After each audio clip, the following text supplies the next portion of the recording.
Ministro Alexandre de Moraes, do Supremo Tribunal Federal, e a sua esposa, a advogada Viviane Barsi de Moraes, voaram pelo menos 7 vezes em jatos executivos pertencentes a uma empresa do ex-banqueiro Daniel Vorcaro, do Banco Master. Os detalhes na coluna da Andresa Matais. Matéria da Andresa Matais revela que foram 7 voos. Na verdade, foram 8 voos no total. E a gente vai explicar como foram divididos esses voos especificamente. Ele e a esposa, Moraes e a esposa, voaram 7 vezes em jatos executivos que pertenciam à empresa de Daniel Vorcaro. O outro voo, que completam então os 8 voos, era de uma aeronave que tinha Fabiano Zettel, cunhado de Vorcaro, como dono. Essa informação é um furo da Folha de São Paulo, do jornal Folha de São Paulo, a partir de dados da ANAC, a Agência Nacional de Aviação Civil, e do DECEA, Departamento de Controle do Espaço Aéreo.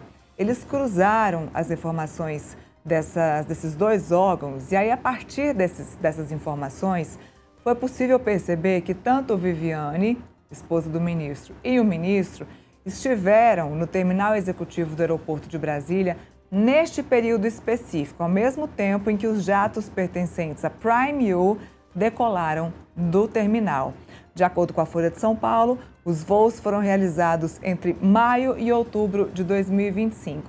A Prime U, essa empresa de aviação, teve como sócio Daniel Vorcaro até setembro de 2025, informação da própria empresa, tá? A empresa enviou essa informação para a coluna da Andresa. Além das 7 viagens em voos da Prime U, Moraes também voou uma vez no avião do Zettel, como eu disse a vocês. Aí vem as explicações. Para a Folha de São Paulo, o escritório Barsi de Moraes afirmou que contratou os serviços de vários operadores de voo, inclusive essa empresa aí que era do Daniel Vorcaro. Aí explicaram também que nem Vorcaro e nem Zettel estavam presentes no voo, ou seja, o escritório da Viviane Barsi de Moraes contratou empresas de táxi aéreo, mas nenhum deles estavam presentes nesses voos. Já a nota divulgada pelo gabinete do Alexandre de Moraes, o ministro fala mais uma vez, e qual a palavra? Ilação. Essa palavra está virando moda, talvez seja a palavra do ano de 2026. Ele fala em ilações. As ilações da fantasiosa matéria são absolutamente falsas. O ministro Alexandre de Moraes jamais viajou em nenhum avião de Daniel Vorcaro ou em sua companhia e de Fabiano Zettel, a quem nem conhece, diz o texto. Mas é interessante, Felipe, em nenhum momento a matéria acusa o ministro Alexandre de Moraes ou a sua esposa de conhecer o Zettel ou de conhecer o Vorcaro ou de estar com nenhum dos dois. A matéria simplesmente se atém ao fato de que eles voaram nos aviões da empresa que era do Vorcaro até setembro de 2025. Se ativeram aos dados de que ele e a esposa estiveram ali na área executiva do aeroporto de Brasília na mesma época em que Vorcaro era dono da empresa. Se ativeram às informações, aos dados. Em nenhum momento a Folha falou, o jornalista falou que eles voaram com o Daniel Vorcaro ou com o Zettel, mas a nota quis já se adiantar. A melhor defesa é o ataque, né? Já quis se adiantar e dizer, não são amigos, não se conhecem, não voaram juntos. Mas é o que a gente vem falando aqui no contexto desde sempre, né? A gente vai juntando as provas. Foi assim no caso do ministro Dias Toffoli, ministro Nunes Marques também agora vem aparecendo aos poucos no caso do Banco Master. No caso do ministro Dias Toffoli, ele negou até onde foi possível qualquer participação, negou até onde foi possível que não conhecia Daniel Vorcaro, até a gente bater na tecla do resort Taiaiá e da participação dele e dos irmãos no resort e na venda do resort para um fundo ligado ao Banco Master. Aí sim, ele veio a público para dizer que era, sim, sócio do resort e da venda do resort para o fundo ligado ao Banco Master. Já o ministro Alexandre de Moraes baseia-se sempre as suas notas na palavra ilação, como se a mídia, como se a imprensa fosse manipuladora de informação, como se a imprensa fosse louca e estivesse inventando informações. A mídia não está inventando informação e não está colocando mais informações onde existe, são apenas fatos. A nota do gabinete é que está dizendo que não há amizade, que não há interferência e que não houve voos com Daniel Worcaro ou com o Zettel. A mídia, a imprensa, o jornalista só disse, eles voaram pela empresa tal, no período tal, em que Daniel Worcaro era, sim, sócio da empresa. São fatos. Contra fatos não há argumentos, Felipe. Nira, ao invés de mostrar, né, comprovar o contrário, mostrar a prova de que a informação é tendenciosa, a informação não é 100% verdadeira, ele vem com a narrativa de que tudo que a imprensa fala são ilações, né? Que sem comprovar nada, né? O ministro do Supremo Tribunal Federal, né, deve explicação minimamente, né, em relação ao custo e a relação com o empresário que ele pode julgar para a sociedade, né? Não é normal, né, o ministro do Supremo Tribunal Federal viajar em jatinho, né, de empresa do Worcaro, né, e do Banco Master, que tá sendo mostrado como um dos maiores escândalos da República no Brasil. Eu acho interessante que a mulher do Alexandre de Moraes chegou a falar que contratou, né, a empresa de táxi aéreo e sem saber que era do Worcaro, né? Cadê o dinheiro? Cadê a nota fiscal dessa contratação? Cadê o contrato dessa contratação? Ninguém mostra nada. O pessoal só gosta de ficar falando que é ilações, que são mentirosas as afirmações da imprensa, mas não consegue comprovar absolutamente nada. É muito mais fácil falar que é tudo mentira, né? E se esconder atrás da toga, né? Isso é uma atitude completamente covarde. E uma coisa nele que me deixa surpreso, estarrecido em relação ao Banco Master, cada vez que passa o tempo, né, ao invés de arrefecer as notícias, de diminuir as denúncias, não. Pelo contrário, escancara cada vez mais como que o Supremo Tribunal Federal e as instituições foram corrompidas, né, de forma mais nefasta possível por esse falso banqueiro, né? Então não dá para aceitar algo nesse sentido. Não é normal viajar 8 vezes em jatinho da empresa do Worcaro. O Alexandre de Moraes deve explicação direta, né, e clara e transparente para a sociedade.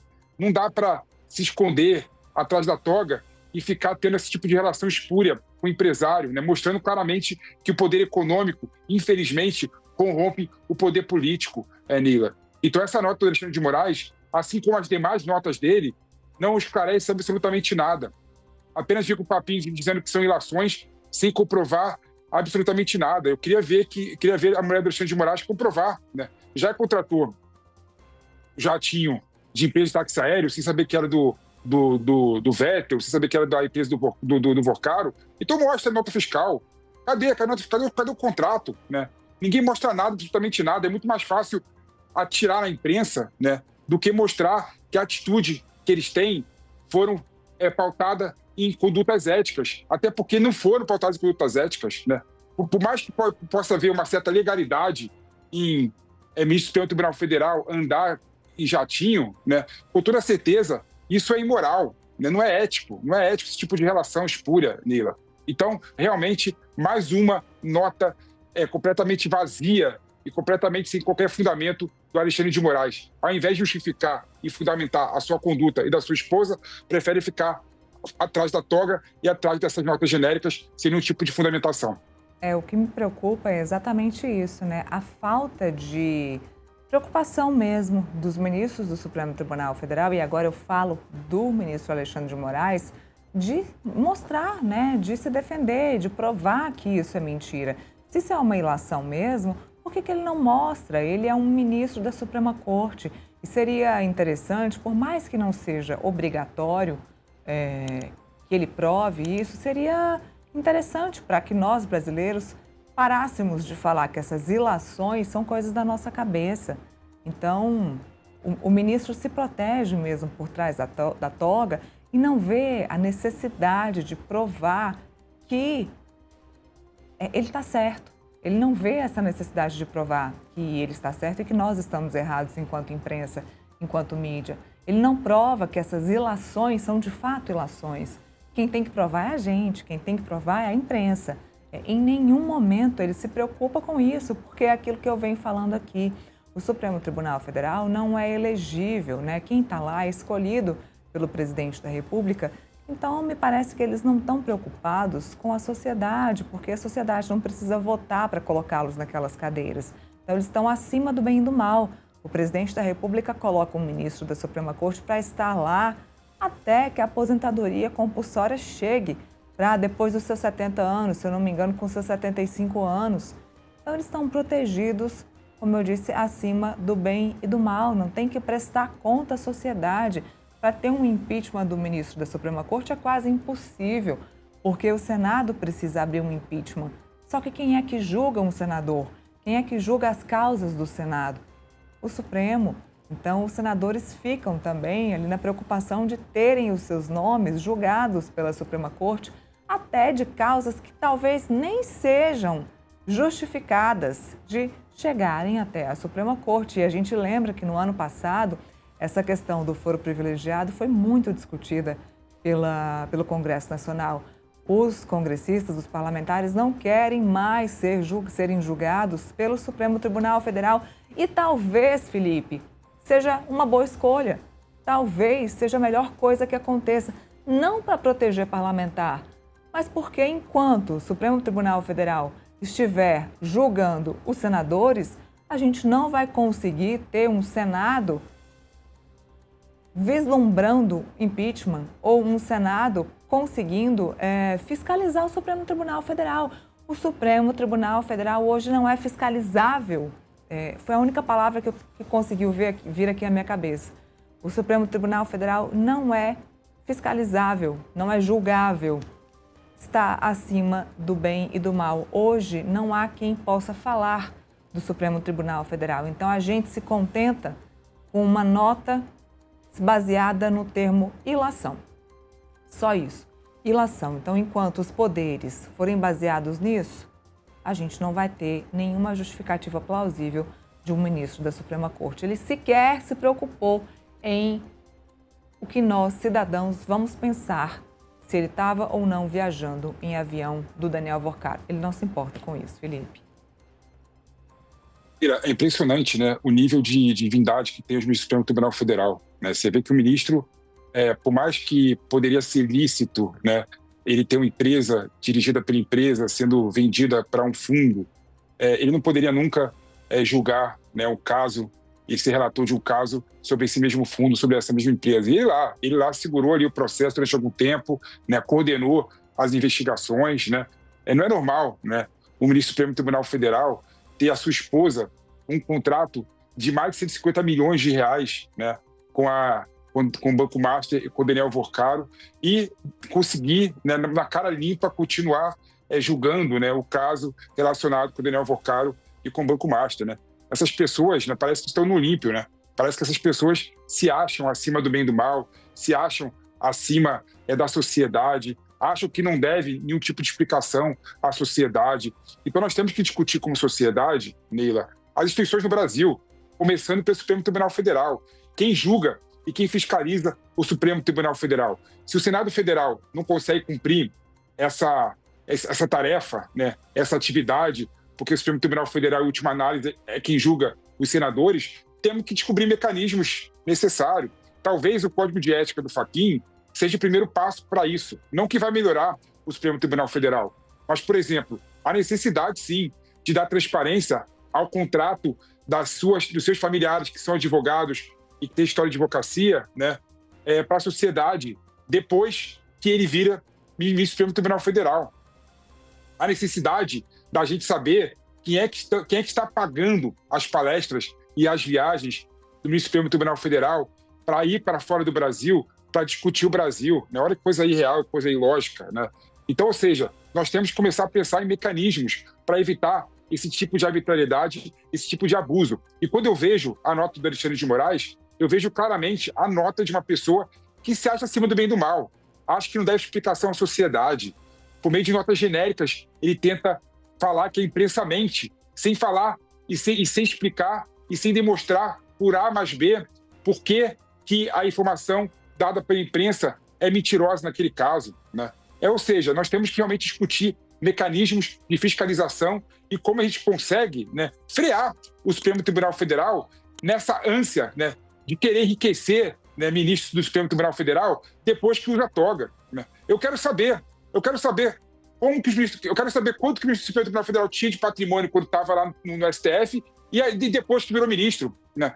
O quanto que enriqueceu Alexandre de Moraes, o quanto que enriqueceu cada um dos ministros do Supremo Tribunal Federal. Eu quero ter essa informação como sociedade. Eu tenho que saber se a toga, né, e o fato de ser ministro do Supremo Tribunal Federal deram riquezas para eles ou não. Se deu, tá errado. Tá errado. Ninguém fica rico com um salário de 50 mil reais por mês, Neila. Então, ou seja, essas pessoas que estão lá com a toga, que deveriam se preocupar com o bem da República, deveriam se preocupar em discutir questões profundas que aprimorem o sistema eleitoral, o sistema político, o funcionamento dos poderes da República, né? Não fiquem enriquecendo às custas do povo por meio de relação espúria com o poder econômico. Tudo bem que a gente vive uma plutocracia, né? Quem manda no Brasil, infelizmente, é o poder econômico, né? Que pauta o poder político, que corrompe o poder político. Nós temos que melhorar como sociedade e nós temos que, para melhorar como sociedade, repensar as instituições e fazer com que as instituições no Brasil funcionem de forma adequada.